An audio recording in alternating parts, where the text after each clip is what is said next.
age, and culture are burdened by its own economic inequality, where rich are so economically well, and poor are under such poverty rate, that accessing to basic needs are a challenge to them. So the question arises, if these people are so underprivileged, how will they protect their right to justice, where the cost of legal services are so high that only the rich can think of affording it? So, what about their legal rights? Here, the responsibility of state comes into question, as how to provide justice to such disadvantaged people, which calls for a need of free legal aid. Free legal aid means providing free legal help by the public authorities to ensure that opportunities for securing justice are not denied to any citizen by reason of any disability. For this purpose, the Legal Services Authorities Act was introduced by the government.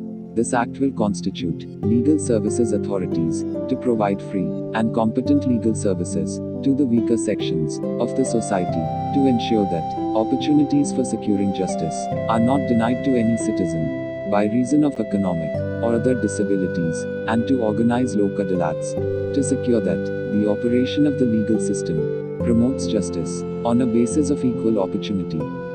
The vision of legal services authorities reads that no one shall be denied of access to justice for the reasons of economic or other disabilities. This vision can be understood by the example of Kasab, terrorist in 26/11's Mumbai attack, who even though was a terrorist, still was given proper legal aid, so that he could get an opportunity of free and fair trial. This shows the importance of legal aid as a person. Human rights comes first and foremost. Legal aid movement in India, its development and present status. The question of legal aid for the poor was first addressed by the Government of India in the year 1952 in various conferences of law ministers and law commissions. In 1960, some guidelines were drawn by the government for legal aid schemes. In different states, legal aid schemes were floated through legal aid boards, societies, and law departments. In 1980, a committee at the national level was constituted to oversee and supervise legal aid programs throughout the country, under the chairmanship of Hon. Justice P.N. Bhagwati, then Judge of the Supreme Court of India. This committee came to be known as CILAS, Committee for Implementing Legal Aid Schemes, and started monitoring legal aid activities throughout the country. Legal aid scheme, therefore, was firstly introduced by Justice P.N. Bhagwati. As per him, the legal aid means providing an arrangement in the society so that the machinery of administration of justice becomes easily accessible and is not out of reach of those who have to resort to it for enforcement of its given to them by law. Services included as part of legal aid. Legal aid is mainly provided in the form of legal advice for both criminal and civil cases. Additional services are provided in criminal cases, such as legal representation, as well as general assistance in navigating the justice system and in executing legal documents.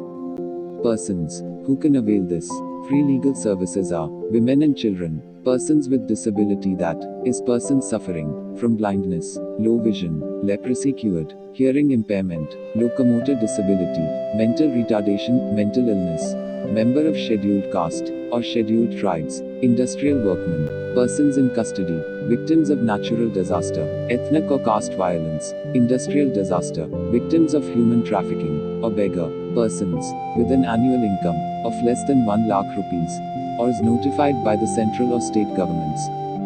Hierarchy of bodies created under the Act: National Legal Services Authority, State Legal Services Authorities, District Legal Services Authorities, Taluk Legal Services Committee. National Legal Services Authority. The National Legal Services Authority is the apex body constituted under the Act that lays down policies and principle for making legal services available as per the provisions. Moreover, it distributes funds and grants to the state legal services authorities and NGOs for the implementation of legal aid schemes and programs. National Legal Services Authority is also called as Central Authority, constituted under Section 3. Constitution of National Legal Services Authority, NLSA, the Chief Justice of India, who shall be the patron-in-chief, a serving or retired judge of Supreme Court of India, to be nominated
District Legal Services Authority. District Legal Services Authority is constituted in every district in the state to exercise the powers and perform the functions as given in this act. It is constituted by state government in consultation with the Chief Justice of High Court. Functions of District Authority. It is the duty of every district authority to perform such functions as delegated to it by state authority, coordinate the activities of the Taluk Legal Services Committee and other legal services in the district, organize Lok Adalats within the districts, perform other functions fixed by regulation of state authority. District authority shall act in coordination with other non-governmental voluntary social service institutions, universities, and other bodies engaged in the work of promoting the cause of legal services to the poor. It shall also be guided by written directions that may be given by central authority or state authority. Taluk Legal Services Committee. The state authority may constitute a committee to be called the Taluk Legal Services Committee for each taluka, for the purpose of exercising such powers and performing such functions as may be determined by regulations made by the state authority. Functions of Taluk Legal Services Committee. Coordinate the activities of legal services in the taluk, organize Lok Adalats within the taluk, perform other functions assigned by district authority. Lok Adalats. Lok Adalats may be organized by every state authority, district authority, Supreme Court Legal Services Committee, every High Court Legal Services Committee, or Taluk Legal Services Committee. Every Lok Adalats shall consist of serving or retired judicial officers. Other persons is specified by state or district authority. Other persons Supreme Court or High Court, or Taluk Legal Service Committees. A Lok Adalat will not have jurisdiction for any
remove difficulty through any order published in the official gazette within 2 years from this act.